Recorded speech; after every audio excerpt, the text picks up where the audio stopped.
ابو رجا نے عمران کے حوالے سے کہا کہ ہم نبی کریم صلی اللہ علیہ وسلم کے ساتھ ایک سفر میں تھے کہ ہم رات بھر چلتے رہے، اور جب رات کا آخری حصہ آیا تو ہم نے پڑاؤ ڈالا، اور مسافر کے لیے اس وقت کے پڑاؤ سے زیادہ مرغوب اور کوئی چیز نہیں ہوتی۔ پھر ہم اس طرح غافل ہو کر سو گئے کہ ہمیں سورج کی گرمی کے سوا کوئی چیز بیدار نہ کر سکی۔ سب سے پہلے بیدار ہونے والا شخص فلاں تھا، پھر فلاں، پھر فلاں۔ ابو رجا نے سب کے نام لیے، لیکن اوف کو یہ نام یاد نہیں رہے۔ پھر چوتھے نمبر پر جاگنے والے حضرت عمر بن خطاب رضی اللہ تعالیٰ عنہ تھے، اور جب نبی کریم صلی اللہ علیہ وسلم آرام فرماتے تو ہم آپ کو جگاتے نہیں تھے، یہاں تک کہ آپ خود بخود بیدار ہوں، کیونکہ ہمیں کچھ معلوم نہیں ہوتا کہ آپ پر خواب میں کیا تازہ وحی آتی ہے۔ جب حضرت عمر جاگ گئے اور یہ آمدہ آفت دیکھی، اور وہ ایک نڈر دل والے آدمی تھے، پس زور زور سے تکبیر کہنے لگے۔ اسی طرح بآواز بلند آپ اس وقت تک تکبیر کہتے رہے جب تک کہ نبی کریم صلی اللہ علیہ وسلم ان کی آواز سے بیدار نہ ہو گئے۔ تو لوگوں نے پیش آمدہ آفت مصیبت کے متعلق آپ صلی اللہ علیہ وسلم سے شکایت کی۔ اس پر آپ نے فرمایا کہ کوئی حرج نہیں، سفر شروع کرو۔ پھر آپ تھوڑی دور چلے، اس کے بعد آپ ٹھہر گئے اور وضو کا پانی طلب فرمایا، اور وضو کیا اور اذان کہی گئی۔ پھر آپ نے لوگوں کے ساتھ نماز پڑھی۔ جب آپ نماز پڑھانے سے فارغ ہوئے تو ایک شخص پر آپ کی نظر پڑی جو الگ کنارے پر کھڑا ہوا تھا، اور اس نے لوگوں کے ساتھ نماز نہیں پڑھی تھی۔ آپ نے اس سے فرمایا کہ اے فلاں، تمہیں لوگوں کے ساتھ نماز میں شریک ہونے سے کون سی چیز نے روکا؟ اس نے جواب دیا کہ مجھے غسل کی حاجت ہو گئی اور پانی موجود نہیں ہے۔ آپ نے فرمایا کہ پاک مٹی سے کام نکال لو، یہی تجھ کو کافی ہے۔ پھر نبی کریم صلی اللہ علیہ وسلم نے سفر شروع کیا تو لوگوں نے پیاس کی شکایت کی۔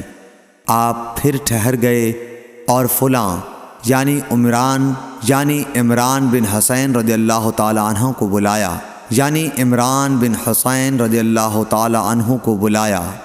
ابو رجا نے ان کا نام لیا تھا، لیکن اوف کو یاد نہیں رہا، اور حضرت علی کو بھی طلب فرمایا۔ ان دونوں سے آپ نے فرمایا کہ جاؤ پانی تلاش کرو۔ یہ دونوں نکلے۔ راستے میں ایک عورت ملی جو پانی کی 2 پکھالیں اپنے اونٹ پر لٹکائے ہوئے بیچ میں سوار ہو کر جا رہی تھی۔ انہوں نے اس سے پوچھا کہ پانی کہاں ملتا ہے؟ تو اس نے جواب دیا کہ کل اسی وقت میں پانی پر موجود تھی، یعنی پانی اتنی دور ہے کہ کل میں اسی وقت وہاں سے پانی لے کر چلی تھی، آج یہاں پہنچی ہوں، اور ہمارے قبیلے کے مرد لوگ پیچھے رہ گئے ہیں۔ انہوں نے اس سے کہا اچھا ہمارے ساتھ چلو۔ اس نے پوچھا کہاں چلوں؟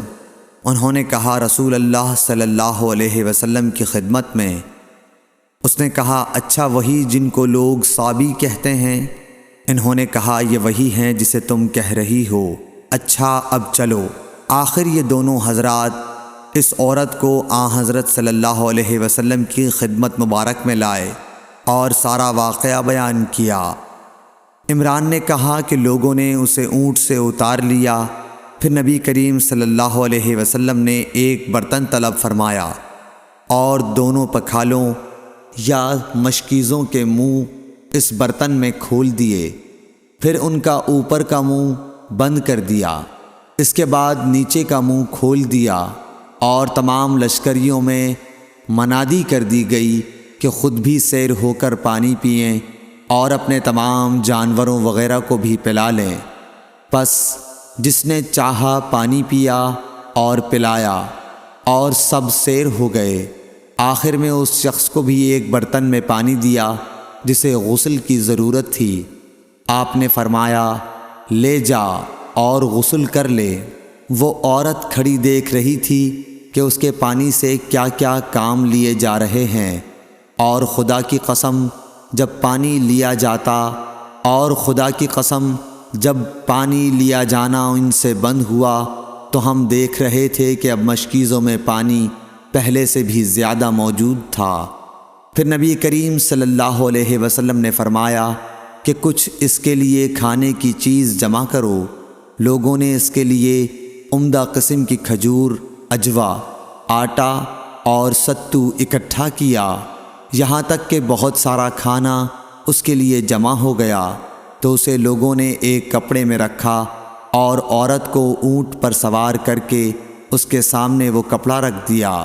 رسول اللہ صلی اللہ علیہ وسلم نے اس سے فرمایا کہ تمہیں معلوم ہے کہ ہم نے تمہارے پانی میں کوئی کمی نہیں کی ہے، لیکن اللہ تعالیٰ نے ہمیں سیراب کر دیا۔ پھر وہ اپنے گھر آئی، دیر کافی ہو چکی تھی، اس لیے گھر والوں نے پوچھا کہ اے فلانی کیوں اتنی دیر ہوئی؟ اس نے کہا ایک عجیب بات ہوئی، وہ یہ کہ مجھے 2 آدمی ملے اور وہ مجھے اس شخص کے پاس لے گئے جسے لوگ صابی کہتے ہیں۔ وہاں اس طرح کا واقعہ پیش آیا، خدا کی قسم وہ تو اس کے اور اس کے درمیان سب سے بڑا جادوگر ہے۔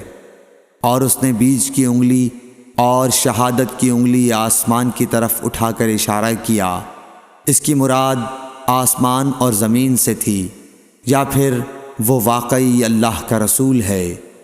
اس کے بعد مسلمان اس قبیلے کے دور و نزدیک کے مشرکین پر حملے کیا کرتے تھے، لیکن اس گھرانے کو جس سے اس عورت کا تعلق تھا کوئی نقصان نہیں پہنچاتے تھے۔